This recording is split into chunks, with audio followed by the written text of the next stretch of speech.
Apple's Tim Cook has gone so far as to suggest that their watch, will one day replace the keys to your car and that elaborate wireless remote. We're not quite there yet. However, even in these early days, we're seeing a fair number of apps being offered by car makers and other car technology companies to hopefully make driving a little simpler, a little easier, a little better because you're wearing something smart on your wrist.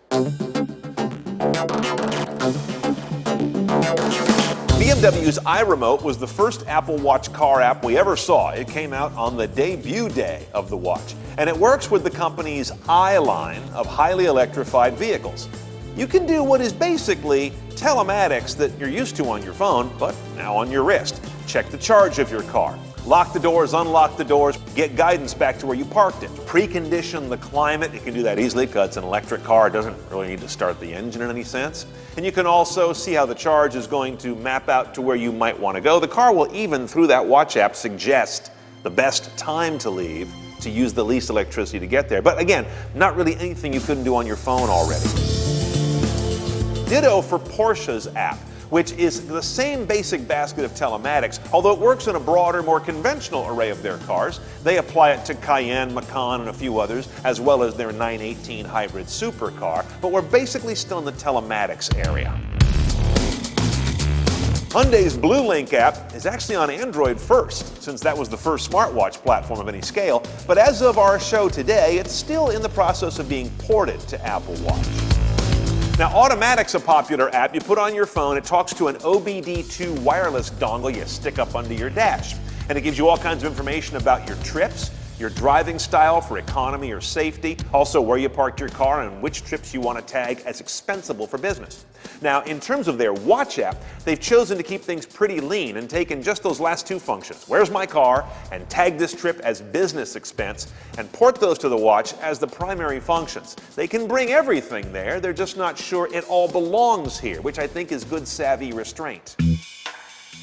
Now, Pay by Phone is one of the class of connected parking apps that lets you check your status at the meter, feed the thing, find parking spaces in some cases of these apps. It seems like a natural to have on your wrist. That's when you're away from the car, but you want to have a very quick glanceable reminder that, hey, your time is running out, and perhaps you can extend the time right from your wrist.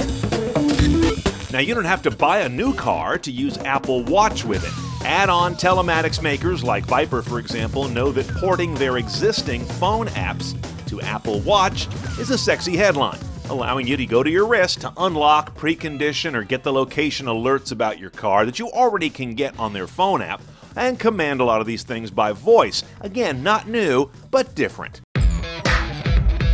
Okay, a couple of organizing principles to help you think about where the watch fits in your driving. First, they have two basic locations. One is while driving, glanceable on your wrist, which tends to already be up high and in your view while you're driving. Tends to be good ergonomics and keeps your gaze roughly where it should be if those notifications are worthwhile. The other area is, of course, out of the car, when you're away from the vehicle and you need something to very quickly and cleanly remind you that maybe you need to get back to your car, time running out on your meter, or an easy way to get back to where your car is if you forgot where you parked it, or tell you if it's charging or needs to be charged. And then you've got two competing areas of platforms that are coming to compete with or perhaps augment the watch. And that would be things like Apple CarPlay and Android Auto, which are going to bring a lot of this smartphone DNA to a richer, fixed display in the dash that is better integrated with the car.